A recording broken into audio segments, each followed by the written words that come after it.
Isla Llamada Teatro, con Ed Reseña.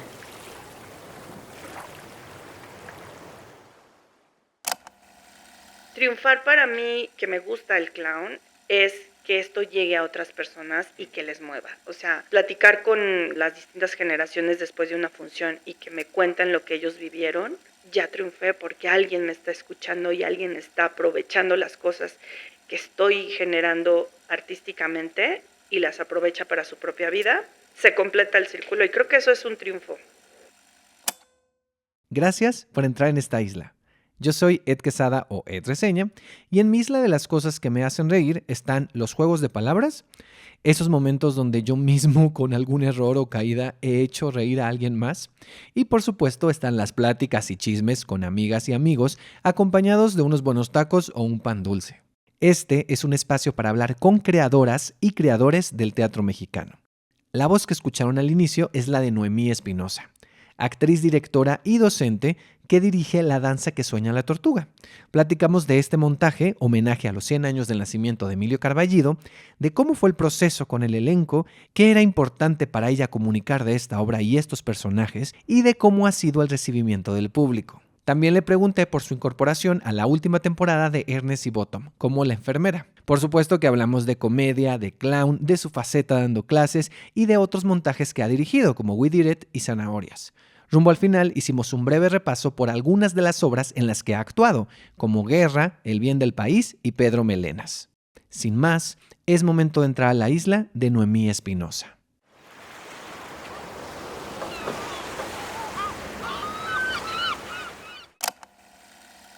Creo que la primera vez que vi a Noemí en un escenario fue en Le Journal, en el foro Shakespeare. Recuerdo reír, emocionarme y desde ahí pensar en ella como alguien que hace clown y comedia. Cómo olvidarla en Guerra a Clown Play. Verla jugar en la Hora Radio Roma 1 y 2 y en La Manzana de la Discordia.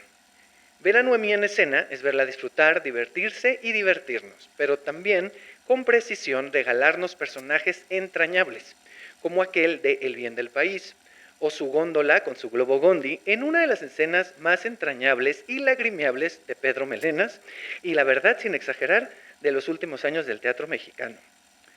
Y muy recientemente la recuerdo como la seria pero a la vez juguetona enfermera en la nueva temporada de Ernest y Bottom.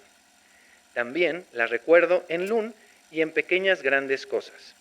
Sin duda, fue una grata sorpresa verla en algo diferente como Ana contra la muerte, un dramón intenso y duro. Pensar en Noemí también es pensar en la directora que utiliza las herramientas del clown y la comedia en proyectos muy diferentes entre sí, como We Did It, Puño Americano, En Nombre de la Mancha, El Diablo con Tetas, Zanahorias y La danza que sueña la tortuga. Hace algunos días pude ver esta última y adentrarme en la tienda casa de las hermanas Moredia, en esa comedia de enredos que parece que muestra a otro México, pero que de muchas maneras nos conecta con con nuestras familias, con nuestros sueños, con los conflictos generacionales y la búsqueda de la felicidad y la libertad. Creo que nunca había reído y llorado tanto en una misma obra. Recuerdo emocionarme, sobre todo con las risas, gritos y suspiros del público, como si se tratara de una telenovela. Ese día recordé que la risa es una manera de vernos a nosotros mismos y de ver al otro, pero también de que se vale solo ir al teatro a reír y a pasar un buen rato. Hoy nos acompaña en esta isla llamada teatro, Noemí Espinosa. ¡Uy, qué bonito! Como poner en un cantarito muchos recuerdos en el teatro y en la escena. Qué bonita intro, muchas gracias. Muchas gracias, Noemí, por estar aquí. Me da mucho gusto poder entrevistarte y que estés aquí en la isla. Y voy a comenzar con esta pregunta que suelo hacer. Si hubiera una isla, Noemí Espinosa, si vieras tu vida como una isla, ¿qué cosas que a ti te representan estarían en esta isla? ¿Qué se podría ver, qué se podría tocar, qué se podría escuchar, oler, comer? Bueno, primero que nada, creo que en esa isla habría muchas muñecas y muchos juguetes. Creo que estoy muy conectada con los objetos y me encantan las muñecas, colecciono muchas muñecas. Habría recuerdos familiares, estoy muy conectada con mi familia. También habría postrecitos, habría unos taquitos de tripa. Yo creo que habría una rica almohada para descansar y para soñar, porque cuando sueño es cuando más creativa estoy. Habría un jabón que huela rico y habría un pequeño escenario de títeres. Ok, muy bien, va, me gusta esa isla, ok, muy variada, va. Ahora vamos con una dinámica que yo le llamo el mapa. Los mapas nos ayudan a conocer los territorios y en este caso pues queremos conocer un poco más de tu isla, un poco más de ti. Y este mapa se construye a través de recuerdos. Entonces yo te voy a preguntar por un recuerdo y tú me arrojas una imagen específica. Un recuerdo de tu niñez. Recuerdo jugar en el piso común de un edificio en Tlatelolco con mis vecinos, muy pequeñita en un carrito. Es uno de los únicos recuerdos que me quedan de cuando vivía en Tlatelolco antes del temblor del 85 que nos hizo salir de nuestro edificio. Y creo que el temblor borró muchos recuerdos, pero ese en especial lo aprecio mucho. Ese sigue ahí, ok. Un recuerdo con tu familia. La primera vez que nos fuimos en pandemia, en una situación de no saber si reunirnos o no, con mi padre, mi madre, mi hermano y nuestros hijos, nos fuimos a pasar el año nuevo a una casa que rentamos fuera de la ciudad y fue un momento que nos necesitábamos mucho, un momento que decidimos pasar juntos con el riesgo de enfermarnos, pero con todo el deseo de estar juntos y ese fue como uno de los momentos más bonitos. Okay. Un recuerdo en soledad.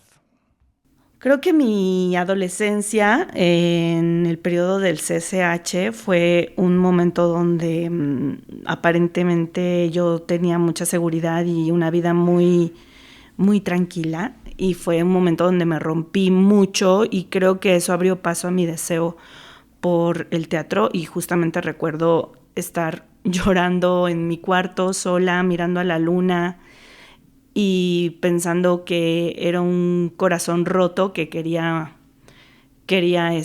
curarse y el teatro justamente en esa época llegó a mí. Ok. Ah, qué bonito. Un recuerdo de un momento donde te hayas reído mucho. Híjole. En escena, pero fíjate que yo ligo mucho la risa con el llanto y creo que tiene que ver mucho con este momento. Nosotros teníamos un grupo, bueno, yo y mi esposo Jesús Díaz, teníamos un grupo que se llamaba La Sensacional Orquesta Lavadero y el primer año, pues no éramos conocidos y dábamos funciones en un barcito en Coyoacán, Mascarada, y eran nuestras primeras funciones y era pues la primera vez que poníamos a prueba nuestros sketches musicales y clownescos y yo olvidé una zapatilla en mi casa. Y como eran mis primeros enfrentamientos de clown con el público, estaba aterrada porque mi vestuario era un vestido como de gala, con un peinado con plumas, y yo traía unas botas mineras como las que traigo ahorita. Y decía, no puedo salir con el vestido y las botas mineras. Estaba aterrada y tratamos de solucionarlo, que alguien nos prestara unos zapatos. No conseguimos y empecé a llorar. Y le dije a Chucho, le dije, no quiero salir a escena. Y me mira a los ojos y me dice, ¿vas a salir con un zapato? Y después de una canción, y vamos a decir que tú eres Cenicienta y que estás buscando tu zapato, ¿no? Entonces, así me limpié los mocos, salí a escena, entré y el público cuando le dijimos eso se rió mucho. Porque yo se los tenía que decir. Uh-huh. Y cuando se los dije, empecé a llorar y reírme y las risas duraron como 10 minutos. Y la gente de ahí después disfrutó mucho la... ¡Qué fuerte! ¡Qué divertido! De un error, por así decirlo, se vuelve eso. Y siento que eso pasa muchas veces luego en la comedia también, ¿no? Sí. Que a veces del error se...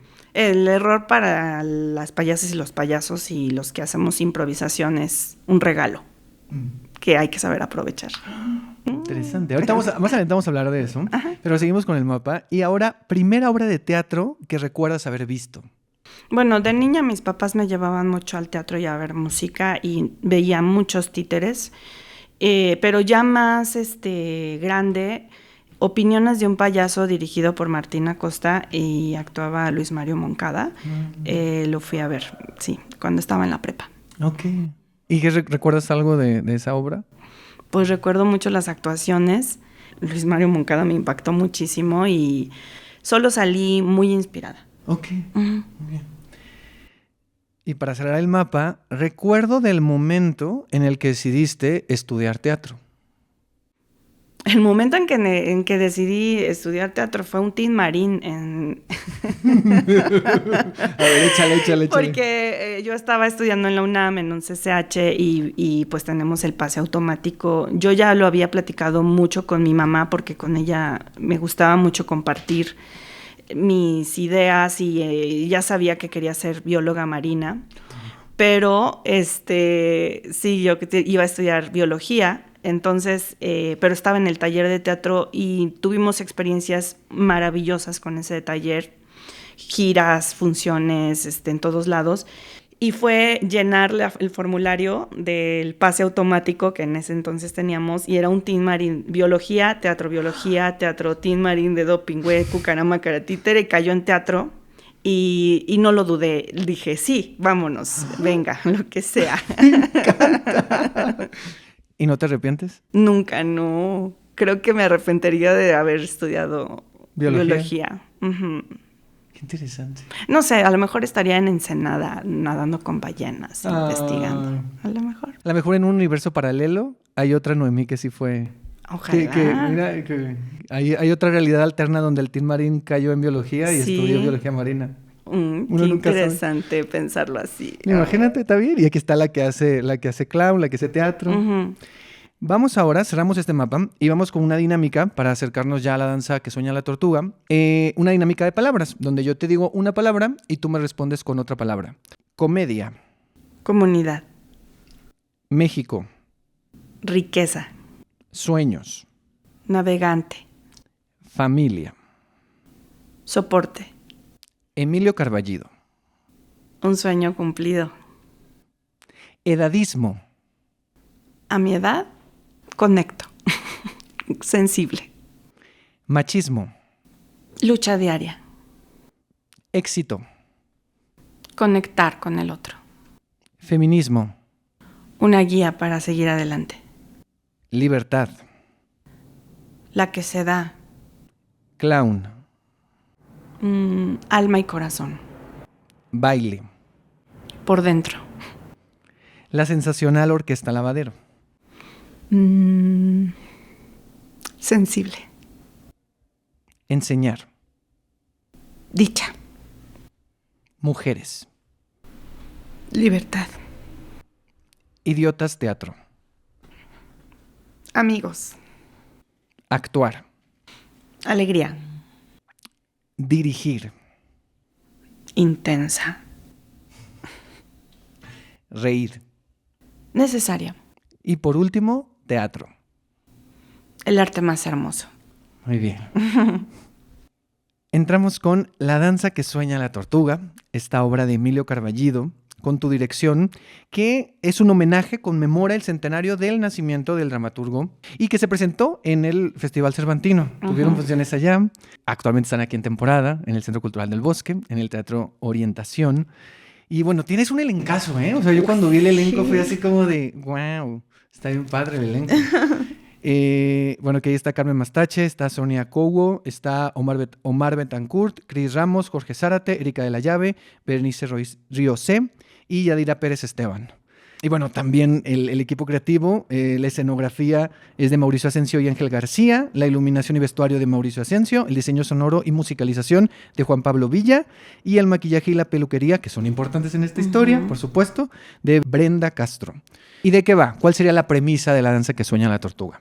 Bueno, es la historia de dos mujeres que viven en Córdoba, Veracruz, en los años 50 y que la vida, las circunstancias las han llevado a vivir solas en una casa con una tienda ahí adaptada, porque pues son las solteras de la familia y para su edad es muy mal visto en la pequeña sociedad que es la provincia.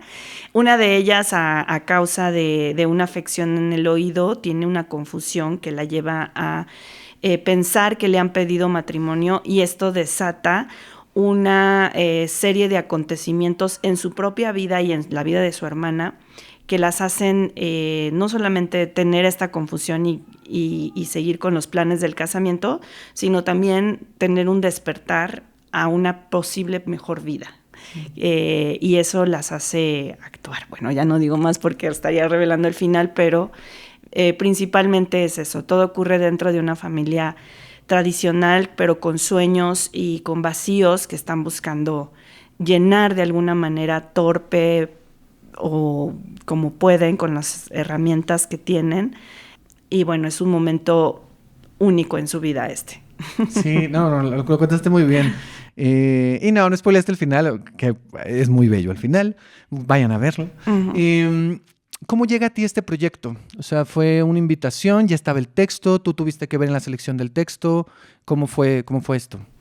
Fue Luis Mario Moncada quien me llegó a proponerme. Primero me pidió que leyera 2 textos que se estaban proponiendo para el festejo del aniversario de nacimiento de Emilio Carballido y los 100 años de su nacimiento. Y obviamente no era la única directora propuesta, hubo más personas, pero bueno, se evaluaron las posibilidades, me dio a leer los 2 textos y me preguntó que con cuál conectaba yo mucho más y le dije que con La danza que sueña la tortuga, especialmente porque mi familia, tanto materna como paterna, son todos de Orizaba, Veracruz, que está al lado de Córdoba, Veracruz, y no me era tan ajena ni los personajes, las formas, al contrario, me inspiraba muchísimo, y después de una larga espera, me dijo que el proyecto lo iba a dirigir yo. Fue la Coordinación Nacional de Teatro la que me propone esta obra y ellos la producen. Muy bien, muy bien. Una pregunta, ¿tú ya habías leído ese texto? ¿Ya lo conocías? No lo conocía. ¿No lo conocías? No. Entonces, ¿qué pensaste cuando lo leíste? Cuando lo leí dije, ¿qué es esta maravilla? ¿Por qué he leído cosas de Emilio Carballido y nunca me había enterado de esta obra? Es hermosa, es larga, pero es comparable con un clásico. O sea, he platicado mucho con el elenco de esta obra y coincidimos en que es comparable y con otras obras, Casa de Muñecas, Las 3 hermanas de Chekhov, tiene muchas similitudes también con El zoológico de cristal. Es una obra completísima de Emilio Carballido. Y allí estaba, y yo no la conocía. Yo, de hecho, le dije a Luis Mario Moncada, si no la escogen para el aniversario, a mí me encantaría montarla algún día. Bueno, pero mira, te tocó que la escogieran y que tú fueras la directora. Sí. ¿Cuál fue tu visión de dirección para esta historia, para este texto? O sea, ¿qué cosas a ti te llamaban la atención y querías poner el foco ahí? Fíjate que a mí el interés estaba muy cercano a los personajes femeninos, porque también algo del trabajo que a mí me ha gustado hacer mucho de unos años para acá, más o menos del 2016 a la fecha, es una investigación alrededor de la comedia y la mujer, cómo se representan a la comedia y también cómo las mujeres representan la comedia.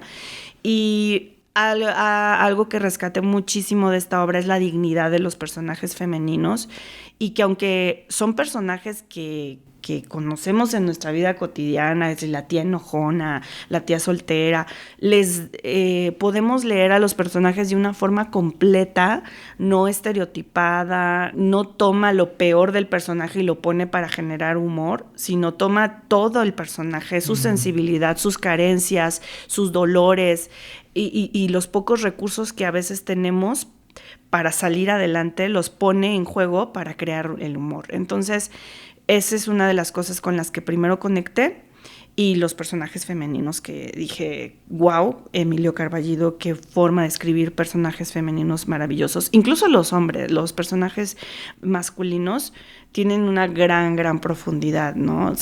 Son complejos, se pueden entender.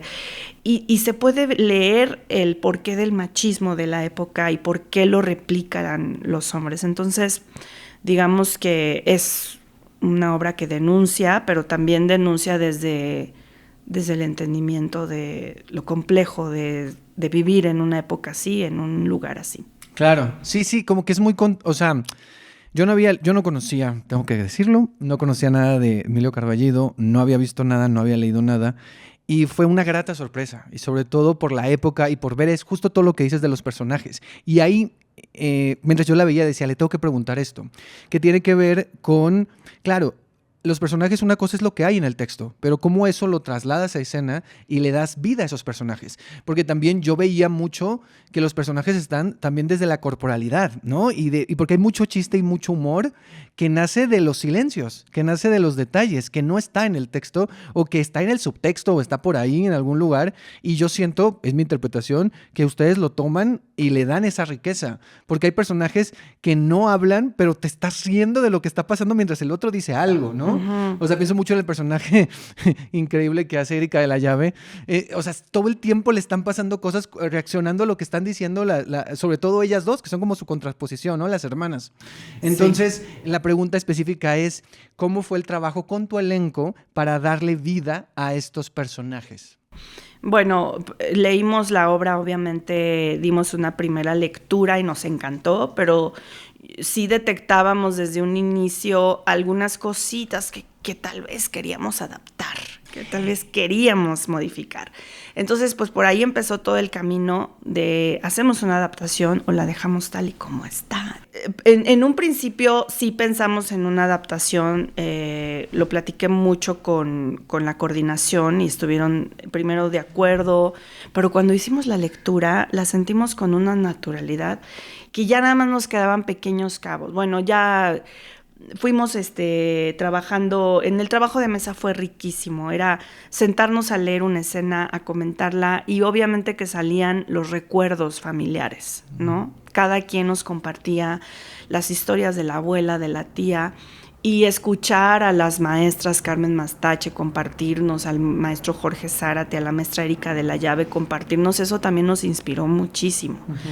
Entonces, a partir de esos análisis que hicimos, fui construyendo más o menos una acción base, y ellos le fueron dando vida y riqueza a los momentos más realistas. Lo fuimos haciendo desde el realismo primero, okay. Muy, muy realista, no buscando el chiste ni la comedia, no lo buscamos, pero conforme ya fuimos trabajando, les dije, ahora sí vamos a buscar la comicidad en la tragedia de estos personajes. Y la misma riqueza de ideas que ya habíamos compartido nos llevó derechito a esos lugares. Muchos son propuestos por ellos, es un trabajo colectivo, porque pues estoy trabajando con actores y actrices de gran talento y experiencia también en la comedia. Entonces, muchos gags y muchos momentos cómicos son propuestos por ellos, muchos se los sugiero y los vamos construyendo juntos. Pero bueno, justamente es en lo patético a veces de los textos, de las situaciones, de agarrarte de un objeto como la maestra Erika de la Llave. Yo le decía, entras al espacio, pero es tan incómodo que no hayas la silla correcta para estar cómoda. En ningún lado vas a estar cómoda y vas a encontrar un objeto. Y ella encuentra en la silla de la máquina de coser que está hasta el fondo, es el único lugar medio cómodo para estar y no te vas a mover de ahí. Y vas a pedir tu refresco y ella decidió y no lo voy a soltar. O sea, este va a ser mi objeto. Y entonces sí lo hablamos como desde una mujer que no está cómoda en un lugar y todo eso le da material para el corporal, para lo vocal.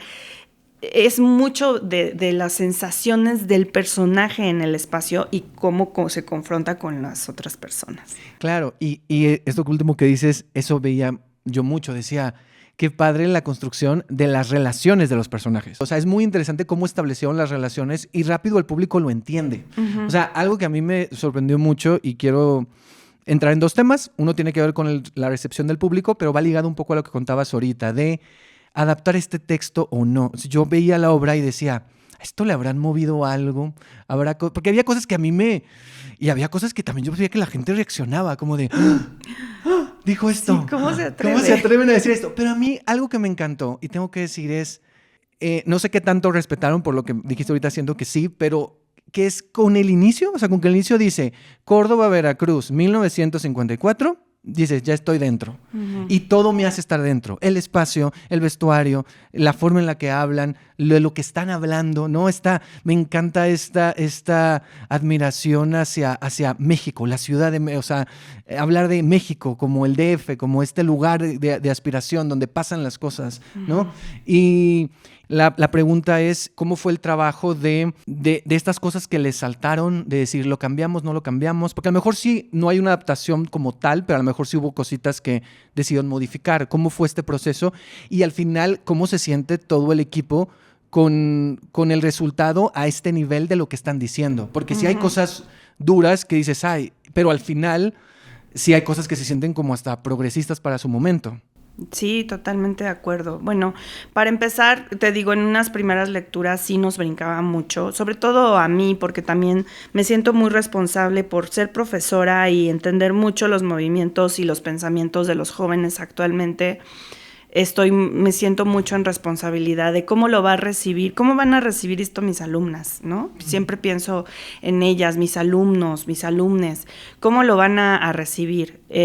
Entonces, a partir de eso, sí identificamos en el texto de Emilio Carballido algunas expresiones que pudieran ser confusas. Obviamente, también la época, como que el humor de la época era muy... clasista, machista, homófobo, y con una normalidad, ¿no? Era muy común que en la familia se hicieran estos chistes y que nadie se ofendiera, o al menos nos quedáramos callados, ¿no? Y más en los 50, ¿no? No estaba mal visto, pero si ponemos esto tal y como está en ese entonces, pudiera hacer confundirse.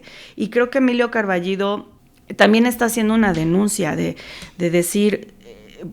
¿Quién es la que está pagando más, por ejemplo, en la obra? Creo que es la niña. La niña está pagando los errores de los adultos, la forma en la que la tratan, en la que la ven, en la que la ignoran. Eso da consecuencia de que ella necesite el amor, y entonces esa gran carga de emociones que desborda en los abrazos, en las mordidas, en los jaloneos, en realidad es un llamado de atención. Entonces, empezamos a analizar, queremos disfrazar y polvear y maquillar el lenguaje para que la gente no vea o no quiera ver cómo era la sociedad en aquel entonces y cómo es ahora, que estamos replicando aún con el paso del tiempo. Entonces, sí hicimos leves modificaciones, pero no cambiamos la esencia. Y te podría decir cuántas modificaciones hicimos, o sea, no son pocas, pero tampoco fueron grandes. No hay adaptaciones de borrar un personaje o quitarle parte de la historia a un personaje. No, fueron muy breves y además fueron aportaciones de todo el elenco y dialogadas con mucho respeto y donde todos estuviéramos de acuerdo que eso no modificaba la esencia de los personajes y de la historia. Y además, Emilio Carballido está haciendo una denuncia. Él ya en los 50, a una edad de 20 y tantos años, ya percibía el machismo en su propia familia y se está burlando también de eso y lo está señalando y lo está denunciando. Entonces, no queríamos borrar eso, ¿no? Queríamos el machismo, la gordofobia, sí, es cierto. Hay una escena muy fuerte de donde le dice de la niña, ¿verdad? A la niña le dice Tina, ¿no?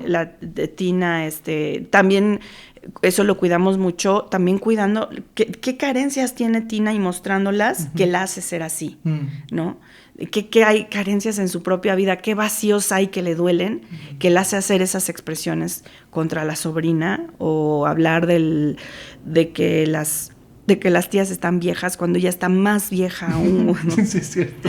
No quiero decir vieja, pero es más grande, ¿no? Sí. Es el reflejo de lo que a ella la está consumiendo también. Claro. Entonces, quisimos dejar esas expresiones, pero muy cuidaditas, o sea, hacerles como que los retoques para que se metan en la historia y que no brinquen. Todavía hasta la función pasada platiqué con Carmen y me sugirió, quiero hacer una modificación y cambiar una palabra. Y mira cómo esa palabra modifica todo y ya no ofendo a las personas que pudieran venir a ver esta obra y no se pierde la esencia del personaje. Yo, perfecto, bravo, vamos adelante.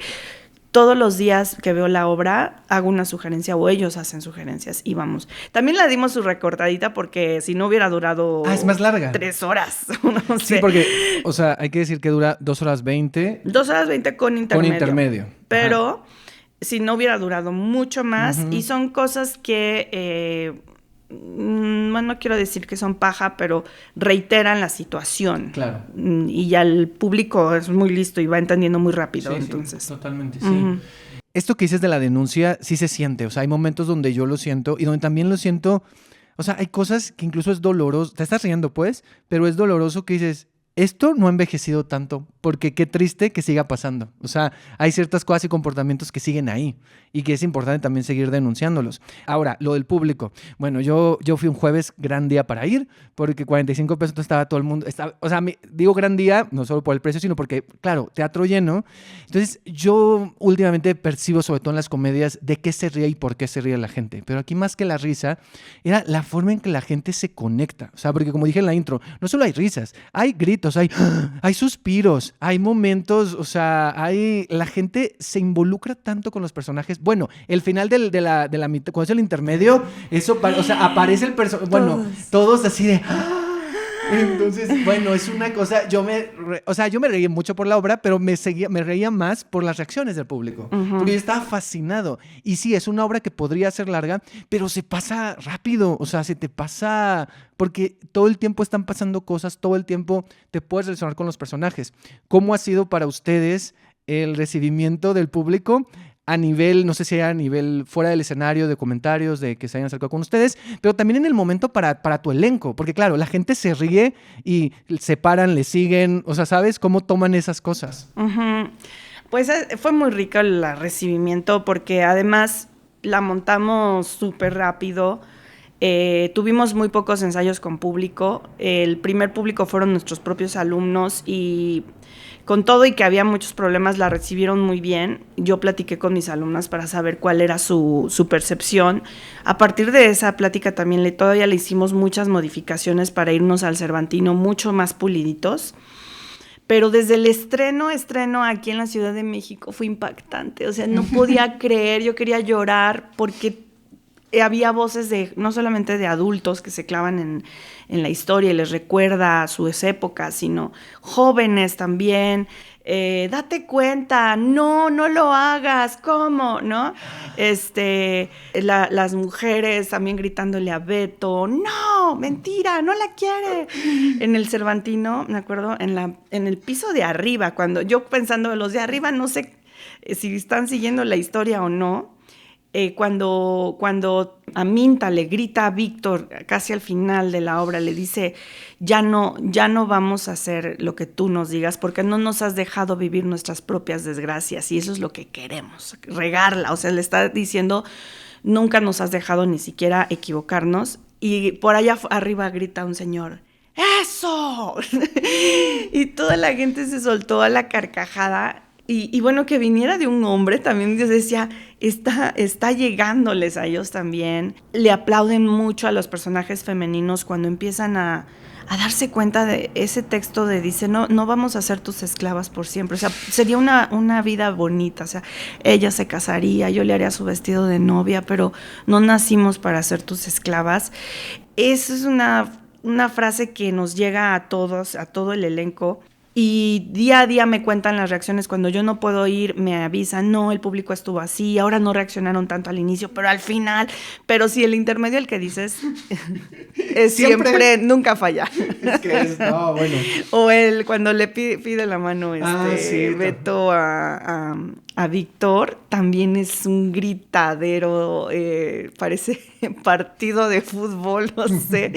Pero fíjate que a mí me sorprende también mucho porque en el clown es común, ¿no? Porque rompes la cuarta pared, porque estás haciendo vínculos con el público y le das permiso de participar. Pero aquí no, aquí estamos más cercanos al realismo y hay momentos donde volteamos a ver al público, pero son muy contados y muy específicos. Y no se hace el rompimiento de la cuarta pared más que en 2 o 3 momentos. y el público decide entrarle, aunque no me dieron permiso, pero yo aquí estoy. Sí, no, el público está muy presente y eso me da mucho gusto. Hay una escena que es una escena entre Víctor y Carlos, entre el padre y el hijo, y que se ve el conflicto generacional de qué es ser un hombre y de cómo Víctor ha sido el jefe de familia y de cómo él espera de alguna forma que Carlos lo sea. Toda esa escena a mí se me hizo tan actual y me rompió, o sea, me rompió totalmente, pero me quedó una frase que creo que le dice Carlos a Víctor, que es triunfar. Y, o sea, porque claro, es la visión de la vida, de cómo lo ven de formas diferentes. Me quedé pensando en eso y bueno, te pregunto a ti, para ti, Noemí, ¿qué es triunfar? Triunfar es estar en proyectos que te llenan el alma y que le llenan el alma a otras personas también. Yo en este momento diría como Belinda, triunfando como siempre. Pero no en un sentido, sí ególatra, porque todos los teatreros somos ególatras y necesitamos el aplauso y el reconocimiento para seguir adelante, o no. Bueno, algunos dirán que no, también estoy de acuerdo con ellos, ellas. Pero triunfar para mí, que me gusta el clown, es que esto llegue a otras personas y que les mueva. O sea, platicar con las distintas generaciones después de una función y que me cuenten lo que ellos vivieron, es para mí, ya triunfé porque alguien me está escuchando y alguien está aprovechando las cosas que estoy generando artísticamente y las aprovecha para su propia vida. Se completa el círculo y creo que eso es un triunfo. Claro, ok, qué bonito. Uh-huh. Para ir cerrando, y va un poco ligado yo creo que a esta respuesta, ¿qué te ha dejado a ti como directora, como creadora escénica, como mujer, este proyecto, La danza que sueña la tortuga? Muchas ganas de seguir trabajando en dirección. Principalmente yo me consideraba actriz y siempre decía, yo soy una actriz que le mete a la dirección por gusto y por momentos en sus ratos libres. Pero este año fue decisivo para mí porque llegaron varios proyectos de dirección y pocos proyectos de actuación. Entonces me deja simplemente la satisfacción de decir, para adelante con la dirección, me gustaría seguir descubriendo y aprendiendo. Muy bien. ¿Qué puede esperar la gente, el público, que no ha ido a ver esta obra y que va a ir? ¿Con qué se va a encontrar en La danza que sueña la tortuga? Pues yo le diría que no espere nada, porque a veces de tanto que nos dicen, está bien buena, y a veces no pasa. No pega. Pero solamente que vayan reconciliados con el autor, que es Emilio Carballido, y abiertos a vivir una experiencia, no desde lo que ellos tienen preconcebido con que es Emilio Carballido, porque escribió tanto, hizo teatro tantos años, que hay una generación, hay varias generaciones de teatreros y de gente que lo vio en escena, las obras cuando él vivía, que dice, bueno, ya Emilio Carballido quedó en el ayer, y no. A mí me sorprende cómo muchos me han dicho, Emilio Carballido es para siempre. Ahí está y sigue resonando. Muy bien. Pues ahí está, para que vayan quienes nos escuchan, que vayan a ver La danza que sueña la tortuga de jueves a domingo en el Teatro Orientación del Centro Cultural del Bosque hasta el 23 de noviembre. Suspende funciones el fin de semana del 13 al 16. Uh-huh. ¿Sí? Entonces ahí para que, pues ese fin de semana no va a haber, pero los demás sí, les quedan oportunidades para ir a verla, para que hagan planes, para que puedan ir a ver La danza que sueña la tortuga. Y ahora pasamos a Ernest y Bottom, porque yo te acabo de ver en el papel de la enfermera que te integraste a esta última temporada de este proyecto muy entrañable que muchos años ha tenido varias temporadas. ¿Cómo es para ti integrarte pues, a esta historia que ya tiene un viaje, que el público la ubica, que es clown, que tú estás en tus meros moles y que curiosamente estás trabajando con Gerald Nájera, que tú la dirigías en Zanahorias y ahora ya te está dirigiendo aquí? ¿Cómo ha sido esto? Ha sido súper grato, caí en blandito, porque además Gerald entiende muy bien el trabajo del humor, del clown, y fue súper fácil y rápido integrarme al elenco. Además es un elenco muy talentoso, los dos actores que están en escena juegan en escena, y eso para mí ha sido muy rico, porque es una obra que genera todas las emociones, y a mí me gusta cuando hago clown, no solamente hacer reír, ¿no? Me gusta tocar todas las fibras y y también verle el lado tierno y doloroso a la enfermera, porque yo decía, híjole, es que pobre enfermera, le pasa todo y ya había hecho otra enfermera en la obra de Ana contra la muerte. ¿Es verdad? ¿Sí Me es lo cierto? recordó Mariana Jiménez el otro día. Dice, Bueno, pero pero es que, ella enfermera la otra. no, es que Ana contra la muerte, bueno, salías drenado. Yo ya no vi la versión que le recordó, la versión la más reciente. Yo vi la primerita. Sí, no, Y era densa. densa. No, pues esa densitud me la traje para acá, pero vista desde otro lugar, y es muy divertido. Estoy muy, muy contenta de estar en este proyecto. Yo lo vi cuando se estrenó y entonces lo recuerdo como con mucho cariño. A Lucía Pardo, que hacía la enfermera, yo he trabajado también con ella y dije, voy a conectar facilísimo. Y sí, lo estoy gozando mucho. Sí, no, y se te ve en escena. Sobre todo esta enfermera que es un personaje, la trama principal es de ellos dos, de Ernest y Bottom, de estos personas mayores que están en este lugar y con un poco de sus conflictos, ¿no? Y al principio parecen como muy diferentes y luego cómo hacen esta amistad y esta complicidad. Y es muy chistoso porque la enfermera siempre llega como a arruinarles el momento y llega como muy seria, pero a la vez luego tiene sus momentos muy juguetones, muy divertidos y de mucha ternura. O sea, hay unos momentos de la enfermera súper tiernos. Entonces, también te quería preguntar, ¿qué sientes que le aportaste tú a esta enfermera? Madurez. Sí, es una enfermera madura y no lo oculta, lo disfruta. ¿Y qué será? Un poco más de contraste con los personajes en cuanto a muy firme. Ella también lucía hacia una enfermera maravillosa, pero siento que esta es mucho más sangrona en el sentido de es un poco ególatra también, muy narcisista también. Creo que son esas cosas. Muy bien. Que también aquí y tengo que decir esto, el público también es una cosa maravillosa. O sea, y sobre todo porque aquí es una obra familiar. Entonces, claro, van desde niños chiquitos que empiezan. En la función que yo fui del estreno de esta temporada, bueno, se ponían a hablar y ahí, claro, se nota el rompimiento de la cuarta pared y a ti te gritaban cosas y a ellos también, niños muy pequeños y niños grandes y también adultos mayores. O sea, hay una variedad, ¿no? de público. ¿Cómo es para ustedes también, en este caso, esa retroalimentación del público? Uh-huh. A mí me gusta pensar que todo el público merece lo mejor, o sea, merece toda mi atención. Entonces, así sea un joven que me grita algo, que me sugiere algo, que reacciona, o un pequeño niño, para mí es súper importante lo que me dicen en escena y por lo menos hacer contacto visual con ellos, con las personas que se ríen, ¿no? Y el humor que me gusta más es ese que va dirigido, es universal y va dirigido a todo el mundo, ¿no? No pensar solamente, no, esta obra es para niños, no, ustedes no pueden participar, o lo contrario. Uh-huh. Sí, justo, me gusta mucho la universalidad de este humor y de esta obra en general. Entonces, bueno, ahí está Ernest y Bottom, autoría y dirección de Gerald Nájera, sábados y domingos a la 1 hasta el 14 de diciembre en el Teatro Helénico. Correcto. Para que vayan a verla. Y ahora quiero hablar un poquito de comedia y de clown, que ya más o menos has mencionado, pero ¿a ti qué te hace reír? Justo esa pregunta me hacía hace rato con mis alumnas. ¿Qué me hace reír? Me hace reír las cosas con las que me identifico, que veo en un animal, en una persona, en una situación, y digo, ay, qué tontería, yo soy igual de tonta. Eso me hace reír. Me hace reír cuando la gente quiere ser muy solemne y no le sale. O cuando yo quiero ser muy solemne, muy otra, que no soy yo, y no me sale. Me gusta reírme mucho de mí también. Ok. Uh-huh. Es que eso es importante. O sea, totalmente.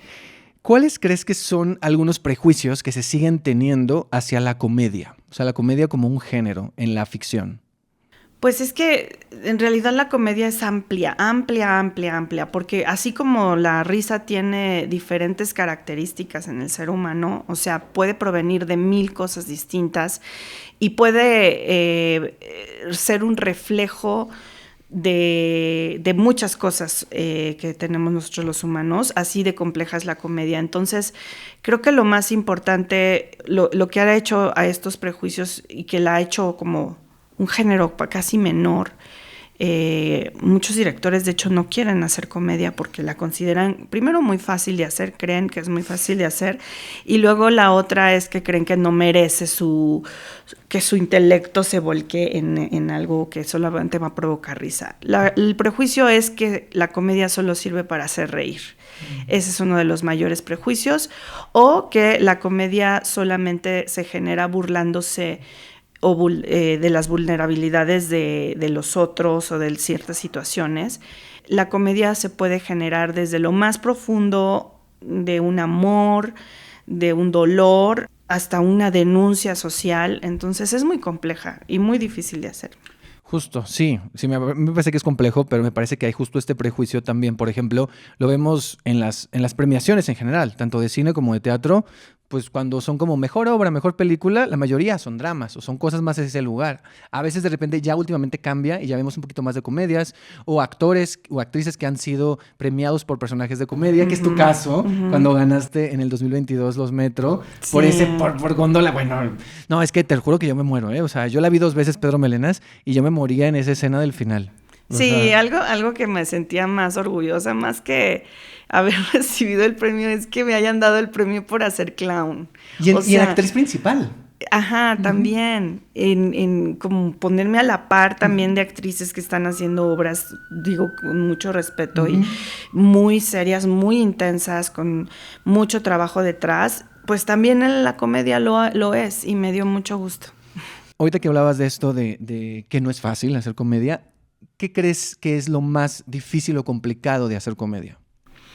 Como te comentaba hace ratito, primero hay que reírnos de nosotros mismos porque al menos a mí lo que me gusta del clown es que se vulnera a sí mismo, no vulnera a otras personas. Bueno, digamos el clown que busca profundizar en el trabajo actoral, ¿no? Porque sí hay otro tipo de clowns más satíricos que buscan ridiculizar al público para hacer reír.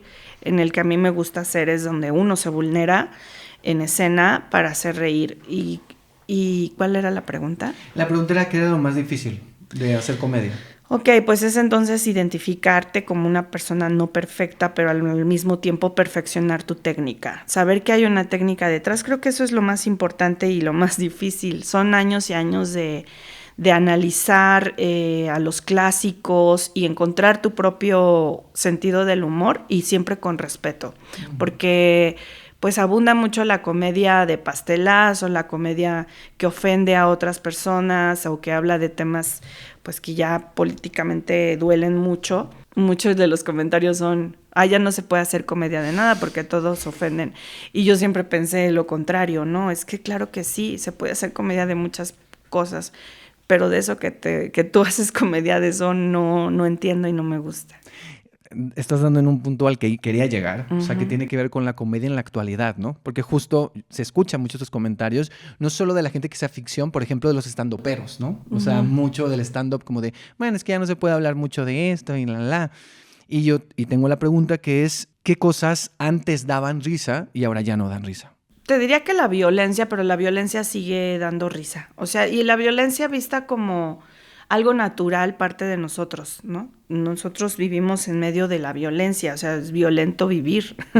Y no está mal hacer comedia de eso, pero lo que estaría mal es que esa violencia agrediera a otros. ¿Y cuál fue la pregunta? Llame otra vez. No, está muy bien, porque sí la estás contestando, ¿eh? Okay. O sea, era qué cosas antes daban risa y ahora ya no. Ok, la violencia que agrede ya no da risa a todo mundo. Todavía hay gente que le gusta, ¿no? Y no la critico, pero cada vez son menos personas las que están buscando ese tipo de humor. Ese es el que ya no da risa, el que hiere, la que hiere. Porque además nos han enseñado mucho de qué nos tenemos que reír. Yo platicaba con mis alumnas hace ratito que yo cuando tenía su edad contaban un chiste misógino y yo me reía para pertenecer y todo. Pero llegó un punto donde decía, realmente no me da risa. No me da risa porque me siento herida. Y ya no me voy a reír de esto. Y es más, no solo no me voy a reír, sino me voy a atrever a decir, ay, perdóname, pero no me dio risa porque siento que estás violentándonos, ¿no? Y sin ser agresiva ni nada, o sea, simplemente empezar a generar conciencia. en ese sentido. Claro, te entiendo porque ahorita que dices eso, yo también cuando era niño o adolescente, luego uno se ríe de cosas para pertenecer. O sea, yo me reía de chistes homofóbicos. Ujú. Y ahora, o sea, ya es como de, no, o sea, claro, pero hay algo culturalmente que estaba culturalmente aceptado, ¿no? O bien aceptado. Y qué bueno que ahora ya no, y se pueden hacer humor de otras cosas. O sea, no tienes que violentar a otra persona y menos a personas vulnerables. Por supuesto. Que luego mucha gente se jala de ahí. O sea, yo tengo una duda muy, muy genuina. A mí me costó mucho cuando empecé a ver más teatro, hace como unos 10, 12, 13 años, esto del clown. Pero me costaba, no en el sentido de verlo, porque me gusta, sino el sentido como de definirlo. O sea, entiendo esto clown que viene del payaso y esta técnica que tiene mucho que ver con el humor, con la corporalidad, algunas cosas que mencionaste ahorita, pero para ti, ¿cuáles serían algunos elementos, para la gente que no termina de ubicarlo, como características de la técnica clown, si lo podemos llamar así? Pues una persona que se dedica al clown no solamente tiene que dedicarse a actuar, tiene que aprender a actuar, sino tiene que aprender otras habilidades y ser virtuoso en ellas. Entonces, un payaso, una payasa puede cantar en escena, tocar muchos instrumentos, malabarear, y con todo eso va creando pequeños lenguajes, a través de un lenguaje único, que es el cuerpo, sobre todo, la expresión corporal, y a veces ayudado de la voz, crea una propia máscara que lo identifica, haga la obra que haga, ahí está el clown de esa persona, o sea, va a estar esa máscara y la vas a poder identificar, ¿no? Noemí está todos sus personajes. En México hay muchos payasos que se dedican a eso y que hacen diferentes obras, y payasas también, pero que puedes ver su máscara, siempre repetida en todos los... Y que justamente hace un humor universal, no divide al mundo, sino hace como comunidad. Ahorita que dices lo de la máscara, por ejemplo, digo, no sé si sea un buen ejemplo, que yo no conozco tanto, pero pienso, por ejemplo, en Chula de Clown. Sí. ¿No? Por ejemplo, ella creo que lo tiene como muy... Ella lo tiene súper sentado. La puedes ver en Perhaps, la puedes ver en Julieta, la puedes ver en otros espectáculos, y es ella. Es ella con un maquillaje, pero su esencia está ahí en todos los personajes. Claro. Digo, en todas las obras. Sí, en los espectáculos. Para cerrar esta parte, ¿qué has encontrado en el clown como medio de expresión? ¿Qué herramientas has encontrado en el clown como medio de expresión? Llegar a todo tipo de públicos. Un público en una zona rural disfruta de igual manera que un público en un teatro profesional grande con toda la estructura, o en una cárcel. Es un lenguaje universal que puede llegar a toda la gente, no importa la edad que tengan. Todos pueden reír de eso porque todos se sienten identificados, porque todos somos humanos, y el clown juega con la vulnerabilidad del ser humano. Muy bien. Me desvío tantito, pero tiene mucho que ver, porque me llamó mucho la atención que hace poco en esta obra que dirigió Boris Schwamman, Abraham Lincoln va al teatro, tú fuiste asesora de clown ahí con los personajes, y bueno, todo este multiverso enredado que hacen Manuela Pin y Nelson Rodríguez. ¿Cuál fue ahí tu labor? Sobre todo las rutinas que identificaran al gordo y al flaco, los personajes, las rutinas de peleas escénicas, los gags, pequeños gags, alguna parte de una coreografía, para llevar al público a ese lenguaje, porque es un lenguaje aparte, no es como en el teatro, o sea, empiezas a identificar, no es el hablado, es visual, y entonces el público empieza a acostumbrarse a ese preciso lenguaje, con ese ritmo, con ese timing, con esas sensaciones. Ok, muy bien. Y ahorita mencionabas esto bueno, no sé si lo mencionabas, pero me llevó hacia allá esto de la comedia. Pareciera que la comedia solo se encarga de hacer reír, ¿no? O la gente cree eso, pero hay muchas más cosas. Y es muy curioso porque en la actualidad, pues, hay varias obras en las que tú has dirigido y que pensaría que son comedias, pero son comedias muy diferentes. O sea, no tiene nada que ver La danza que sueña la tortuga con Zanahorias o con We Did It, por ejemplo. O sea, son todas, de alguna forma, tienen algo que tiene que ver con la comedia y con el clown, por así decirlo, o con la fisicalidad o con ciertas herramientas, pero son muy diferentes. Y quiero hablar específicamente de Zanahorias, que es en un teatro un poco más comercial, con un elenco, gran elenco también.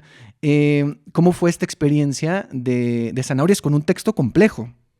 Sí, pues realmente era un texto que adoramos desde el inicio, porque ya tiene su propia vida, el propio texto tiene vida y nos habla y nos motiva.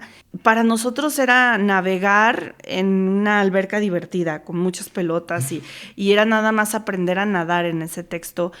No es que yo les haya dado un taller a los chicos, ellos ya traían las herramientas y yo trabajé con las herramientas en comedia que ellos ya traían.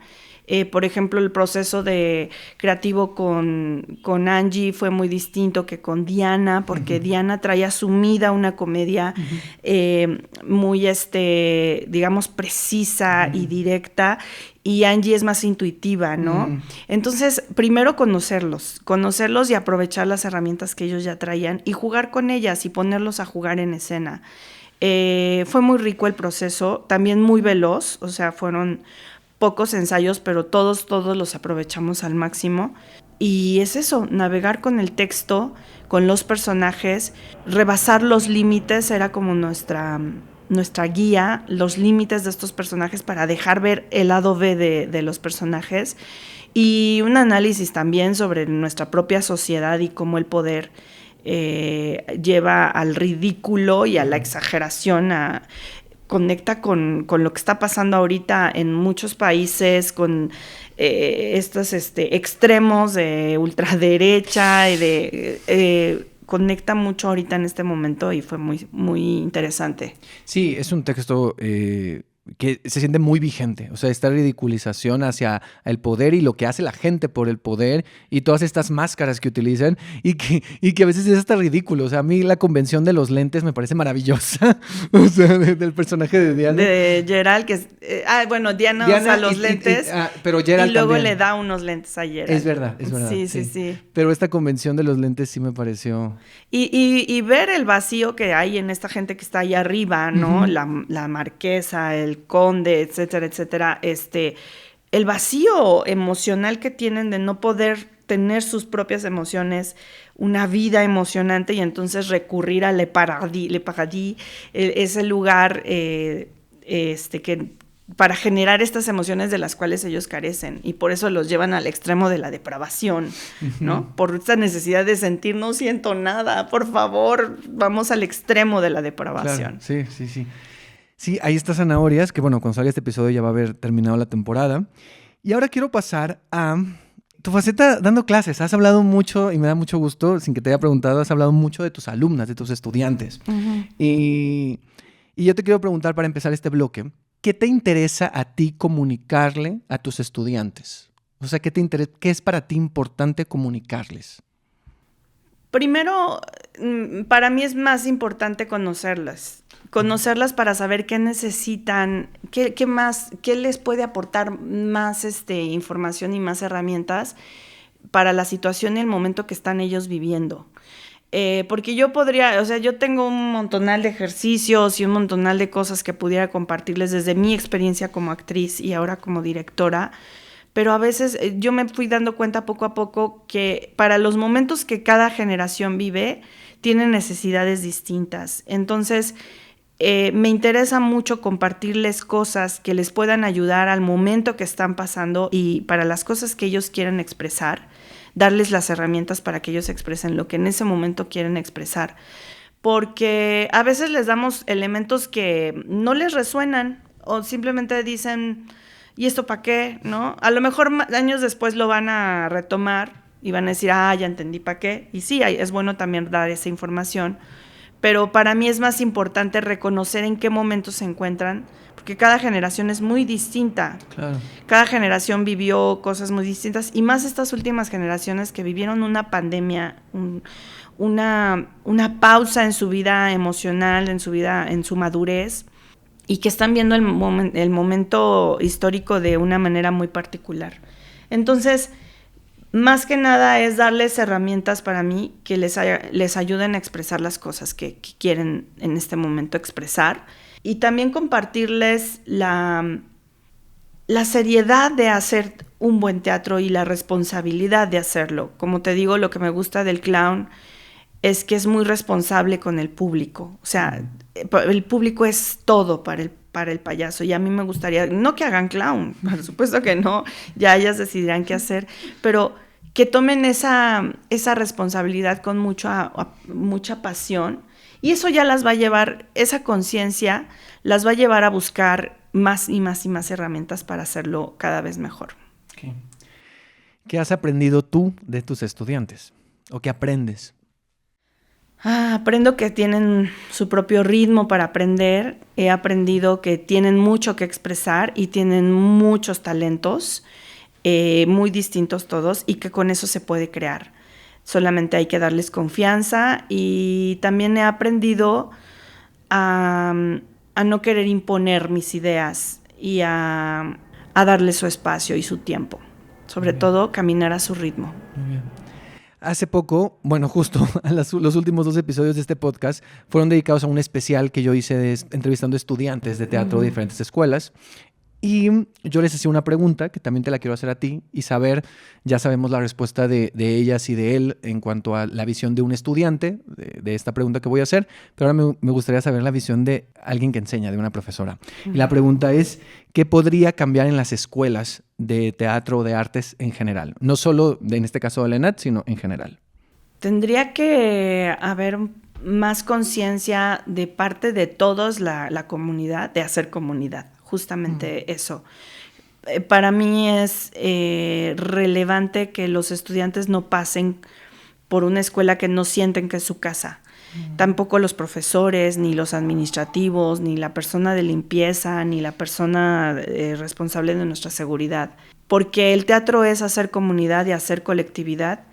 Y creo que una cosa importante, y que ahorita que también doy clases en la Facultad de Filosofía y Letras, estamos teniendo conflictos también con asuntos de denuncias, de asambleas, de paros, y que todos tienen una razón de ser, se resolverían mucho más fácil si hubiera colectividad y hubiera una conciencia de que todos formamos parte de esa comunidad. Creo que eso sería importante. Okay.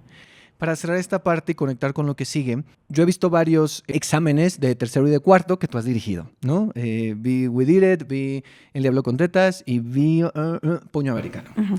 Gran texto de Mariana Arta Sánchez. Uh-huh. ¿Cómo es tu proceso de dirección con los estudiantes? O sea, porque supongo que es diferente. ¿O cómo es ese trabajo de estamos en un proceso académico, pero el resultado es este montaje en particular con ciertas características? O sea, tienen que demostrar ciertas cosas y en esos montajes siempre vemos que cada quien tiene su foco, o sea, cada uno de los estudiantes. Entonces, ¿cómo son estos procesos? ¿Cómo los llevas tú específicamente? Primero me gusta mucho que ellos mismos vayan teniendo conciencia de las cosas que tienen que saber antes de empezar a abordar el texto. Entonces, hacemos unas primeras lecturas y haciendo una lista de todas las cosas que tenemos que conocer y empaparnos, y luego ellos hacen una investigación de todo eso y se la comparten a todos. Hacemos casi un semestre de investigación alrededor del autor, de la obra, del contexto histórico, político, social. Y ya que estamos súper empapados, entonces empezamos a hacer el análisis de por qué deberíamos montar esa obra y cuál es la pertinencia y si tiene la calidad. Y luego de ahí empiezo a platicar con ellos sobre cómo podríamos ir armando las escenas y poniendo el énfasis en qué. Obviamente les comparto algunas herramientas actorales que yo voy a ocupar a lo largo del proceso creativo y se las enseño para que las dominen y los mando a hacer las escenas. Así de, vete a hacer la escena mientras reviso esta. Ellos arman un bosquejo y vienen y me lo presentan. Yo lo pulo o lo cambio, lo modifico. Si quieren, por ejemplo, proponer una rutina para hacer un gag cómico o una secuencia que necesita más precisión, entonces ya meto mano y la monto yo de principio a fin. Y las escenas que son multitudinarias, o sea, donde están todos los personajes, yo las monto, porque ellos también necesitan que alguien los mire de afuera. En el caso de We Did It, por ejemplo, fue muy colectivo el asunto. También participó mucho las maestras de movimiento, el maestro de música, el maestro de combate escénico, y eso fue importante. Por eso para mí hablar de colectividad sí es sí tiene mucho sentido para el tipo de trabajo que hago. Me gusta que se involucren los maestros y está el sello de los maestros en We Did It, ¿no? Y en los otros montajes también, porque me gusta mucho que los estudiantes entiendan que cualquier detalle que quieran meter en la obra tiene que estar dominado, ¿no? Quieren hacer una secuencia de golpes, pero vayan con el experto que les asesore o apréndanlo a hacer antes de meterlo. Entonces, sí es muy importante para mí que todo lo que se toque con mucho respeto, ¿no? ¿Quieres hacer un gag de una bailarina de ballet? Pues entonces ve y aprende ballet o ve con la maestra y que te asesore y que se vea que realmente te empapaste en el ballet para poder hacer eso, ¿no? Ahorita que decías Will, lo conecto justo con lo que sigue para hablar de esta obra. Yo cuando la vi la primera vez, que la vi justo ahí en el Salvador Novo, ¿era? No. En El Salvador Novo. Ajá. Que la vi, me impactó mucho esto que dice, porque dije, esto es una superproducción. O sea, es decir, tenía un montón de cosas. O sea, tenía la música, tenía el combate, y aparte, ahorita que hablas de zanahorias, pues es una crítica al poder, desde otro lugar, ¿no? También, pero habla mucho del poder y que ahora se vuelve, con todo lo que pasa, se vuelve súper actual y que regresa. O sea, quiero hablar de We Did It porque regresa, ha tenido todo un viaje, ha tenido diferentes temporadas, ha tenido una vida profesional ya actualmente, y tiene nueva temporada del 6 al 23 de noviembre en el Teatro Benito Juárez. Y me gustaría que nos platicaras un poco, bueno, dos cosas. Uno, de qué va para la gente que la puede ir a ver y cuál ha sido la evolución de este proyecto. Uh-huh. We Did It está basada en La Resistible Ascensión de Arturo Wee, escrita por Bertolt Brecht.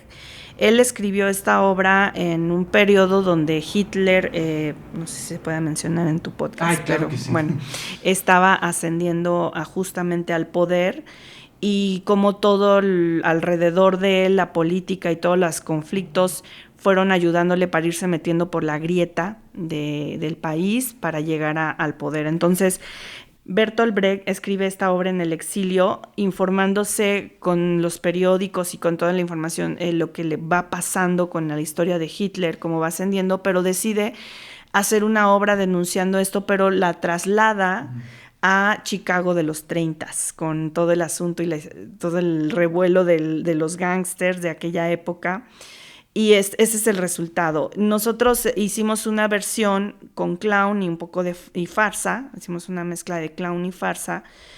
Una versión única. No sé si única, se ha montado muchas veces, pero muy personalizada a lo que los alumnos tenían que decir en aquella época cuando la montamos.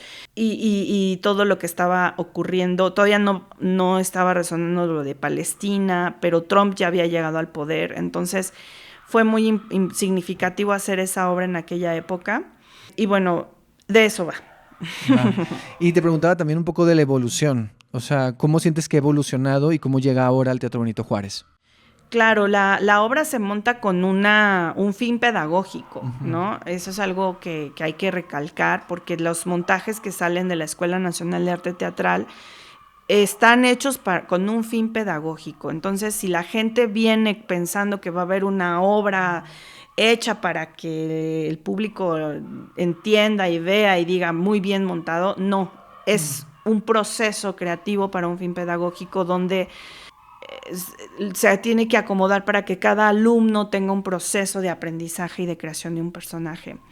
Entonces, obviamente esto llega al público como no crudo, pero sí en este proceso. Y lo que tiene que ir sucediendo de las obras que salen escolares, es que tienen que seguir dando funciones para que puedan entender cómo es el trabajo ya en un teatro profesional. Por eso es muy bueno que la escuela saque los proyectos a otros teatros, porque en nuestra escuela todo el mundo nos aplaude y todo el mundo nos consiente, pero ¿qué pasa cuando sacamos esto a otros públicos? Y eso es lo que ha hecho madurar el montaje. Ahorita pasó que algunos personajes van a tener que ser suplidos, pero decidimos que se suplieran entre ellos, porque ya traen un proceso y ya se saben los personajes, y entonces acomodamos las piezas para que siempre hubiera gente del mismo elenco haciendo 2 o más personajes, porque además es un elenco enorme. Empezamos 19. Wow.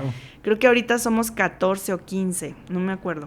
Pues siguen un montón, o sea, sigue siendo mucho. Sí, siguen siendo muchísimos, entonces pues hay que aprovechar. Obviamente viven la obra de una manera distinta, tienen muchas más cosas que denunciar, entonces los personajes los hacen con más conciencia, se siente que cae la historia de otra manera y han ido aportando cositas cada uno, ¿no? No se ha modificado mucho, no se ha hecho grandes adaptaciones, pero ha madurado. La obra ha madurado porque han madurado ellos también.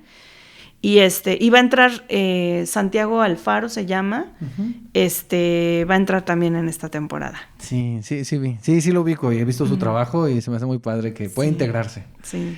Pues ahí está We Did It para que vayan a verla del 6 al 23 de noviembre en el Teatro Benito Juárez. Ahí vayan a seguir de jueves a domingo esta temporada.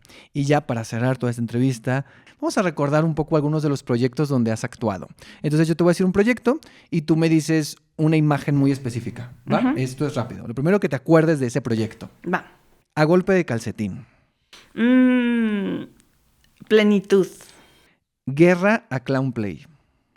Una amistad forever. El bien del país. Liz Morden. La hora Radio Roma. Soniditos. La manzana de la discordia. Zeus. Oh, qué divertido era, ¿eh? Con esa barba y con eso sí. Pequeñas grandes cosas. Un salvavidas. Que esa fue en la pandemia. En ¿no? la pandemia. Sí, y que entraste en lugar de Amanda Farah, ¿no? Exactamente. Sí, me acuerdo. Yo esa hora la vi como Y 7 veces. Qué padre. Y además entré cuando no tenía trabajo, todavía no entraba a la ENAD, no tenía un peso. No sabía eso. Y a partir de que hice esa obra, no paré de trabajar. Oh. Sí. Pedro Melenas. Góndola. Y por último, Ana contra la muerte. Hermanas. Cerramos esta dinámica y vamos con las preguntas de respuesta corta acerca del teatro. Un sueño cumplido en el teatro. Público participando. Un sueño por cumplir en el teatro. Actuar todo el año. Un miedo de esta profesión. La edad y el deterioro. ¿Cómo llevas la crítica, tanto positiva como negativa, hacia las obras en las que has trabajado, ya sea como actriz o como directora? A conciencia, sin dormirme mis laureles. Algo que podría cambiar en el teatro mexicano. El presupuesto de cultura y que llegue a todos los rincones del país. Muy bien. Regresamos a esta isla, al concepto de la isla, e imagina que en esta isla hay un cofre del tesoro. Y en este cofre del tesoro están las cosas valiosas que a ti te ha dejado el teatro. ¿Qué cosas están en ese cofre? El amor a mí misma y la credibilidad por mis capacidades y la apreciación y la observación hacia el comportamiento del ser humano y por lo tanto a entenderlo de una manera distinta y ser más tolerante. Muy bien. Y bueno, hemos llegado al final y para el final la última pregunta es que tú me hagas una pregunta a mí, que me preguntes algo de teatro, lo que quieras, algo que hayas intuido en esta conversación, me puedes regresar una pregunta de las que te hice que aplique para mí. Entonces ese es el momento. Bueno, yo te preguntaría qué ejercicio haces o qué haces cuando ves una obra que no te está gustando, ¿hacia dónde miras? ¿Cuál es tu pensamiento y por qué te quedas ahí sentado en esa butaca? Wow, me encanta la pregunta. Gran pregunta. Ok. Yo tengo algo que va a sonar como muy así, muy cliché, pero sí me pasa. Yo primero cuando siento que algo no me está gustando, no está funcionando, sí trato de ver algo positivo. O sea, trato como decir, ok, esto no, pero esto sí. Cuando no hay esto sí llega un punto donde sí a veces me voy, o sea, sí físicamente sí me voy a ver las luces, a sacar el holz, a anotar en mi libreta. Pero últimamente lo hago mucho cuando voy a hacer una entrevista, pero cuando algo no me está gustando y tengo la libreta cerca en mi mochila, anoto las cosas que no funcionan, porque creo que no están funcionando. ¿Qué me hace quedarme ahí? Depende. O sea, por ejemplo, si yo sé que voy a hacer algo de esa obra, Porque eso también se sale tal vez un poco de tu pregunta, pero a mí me parece importante decir lo siguiente. Yo normalmente hago entrevistas y contenido, sí, de las obras, no solo que me gustan, sino de las que sé que puedo decir algo, aunque no me hayan gustado.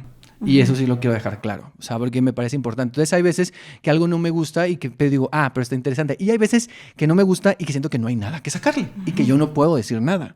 Y entonces cuando pasa eso, pues ya solo trato de seguir ahí, la verdad. O sea, seamos honestos.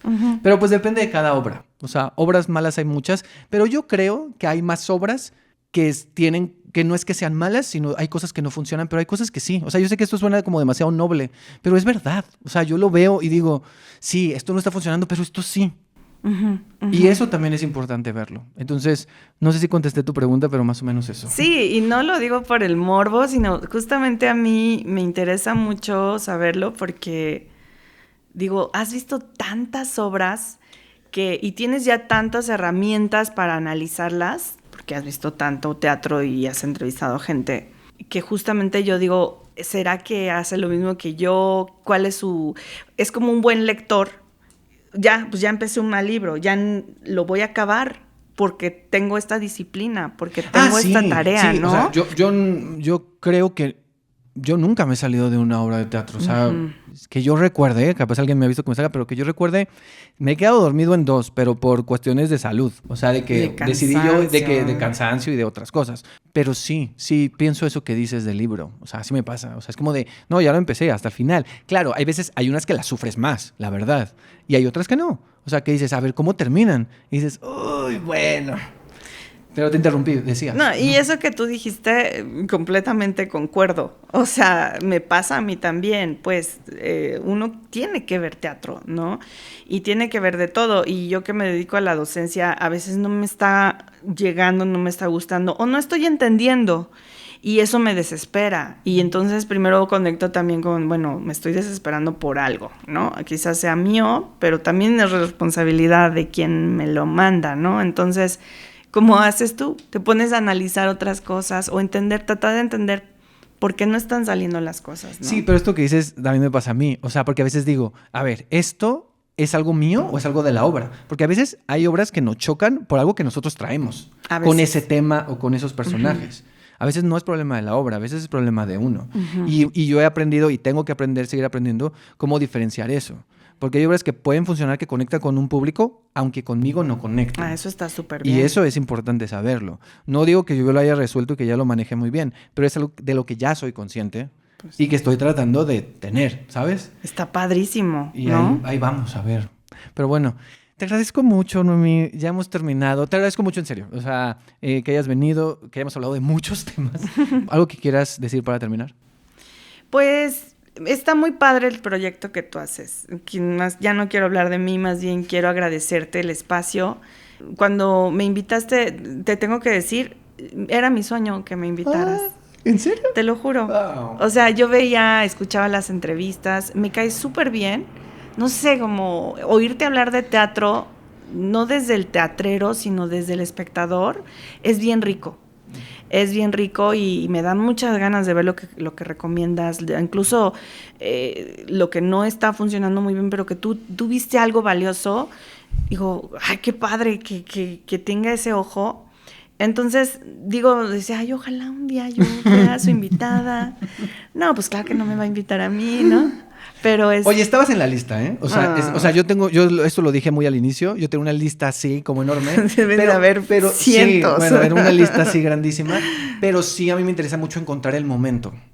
O sea, es encontrar el momento y el proyecto. Y yo salí maravillado de la danza que sueña la tortuga. Entonces, sí, como que siento que está el momento. No, pues yo también lo pienso, porque como te digo, es un momento donde la danza me dejó mucha seguridad en lo que hago y confianza. Y creo que no hubiera sido lo mismo que me hubieras invitado el año pasado, que estaba viviendo otro periodo, ¿no?, de mi vida. Cosas sensibles también anteriores y que todavía me siguen resonando, pero es muy bonito momento. Sí, me da gusto que haya sido ese momento. Pero bueno, ya se logró para ambos hacer este episodio. Te agradezco mucho y pues vayan a ver todas las obras en las que está Noemí. Gracias. Muchas gracias.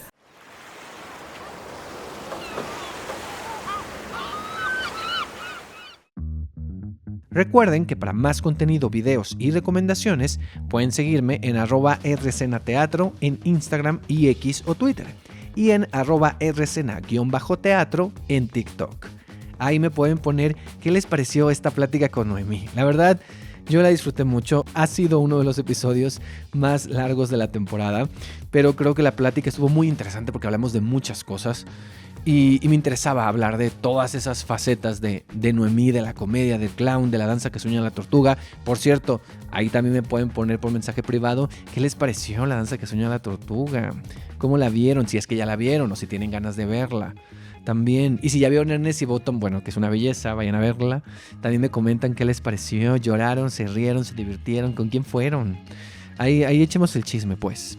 Antes de terminar, me gustaría mencionar que hay otra obra que forma parte de la celebración de los 100 años del nacimiento de Emilio Carballido, que es precuela de La danza que sueña la tortuga, aunque curiosamente fue escrita después, como 15 o 14 años después. Lo interesante es que hay personajes como las hermanas Moredia, Carlos y Víctor, que aparecen en ambas historias.